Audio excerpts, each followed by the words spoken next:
Welcome to episode 60, yay, of Pink's Picks, recommendations from a sort of retired English teacher. Did you ever read a book that you considered a worthwhile read despite its not being particularly well written? Maybe you fell in love with a character or a setting. Perhaps you felt enlightened, you learned something new or valuable. That's the case with today's title, When the Apricots Bloom, released in 2021, set in Baghdad in 2002 toward the end of Saddam Hussein's diabolical dictatorship. The story opens in 1978 when two of our three protagonists, Huda, a scrappy village girl, and Rania, a sheik's obedient daughter, become blood sisters sworn to keep each other's secrets. The narrative continues 24 years later when Rania is an artist and art dealer and Huda is a secretary and Iraqi informant at the Australian embassy. Our third main character is 27-year-old Ali, the wife of the deputy ambassador at the embassy. A former journalist with dual citizenship, American and Australian, Ali could be ousted, or worse yet, tortured or executed if either her past career or perceived patriotism is discovered.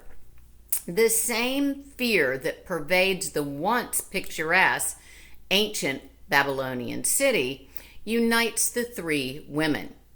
Huda fears that her teenage son will be forced into Fedayeen, a death squad led by Huda Hussein, Saddam's sadistic son.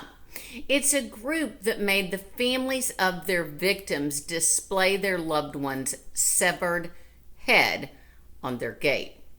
Rania fears for her 14-year-old daughter, who will soon be sent to join Huda's harem, where young virgins are defiled, brutalized, and sometimes murdered, mimicking the fate of females in the ancient tales of this country told by Scheherazade. During her former career as a foreign correspondent, Gina Wilkinson worked for ABC, NPR, and the BBC, to name just a few. This novel was inspired by the year she was based in Baghdad, being constantly watched by Saddam's spies. Previous pieces that I've read set in the Middle East were all written by Middle Eastern-born authors. For example, Hosseini's The Kite Runner and 1,000 Splendid Suns in Afghanistan, Mahfouz's The Palace Walk set in Egypt, and Yousefzai's I Am Malala set in Pakistan. Apricots is the first novel set in Iraq that I've read, and despite Wilkinson's often unnecessary repetitive language, contrived dialogue, and melodramatic diction, I learned about this country's demise under a despot. Prior to Saddam's regime, writers, including 13th century Persian poet Rumi, and scholars had been held in high esteem for 1,500 years. Yet, during Saddam's reign, the well-educated were either unemployed or underemployed, as depicted in the book by Hatim, an architect working as a taxi driver. Caucasian expats, women like Ali, were unable to even walk the streets without being harassed or referred to as prostitutes.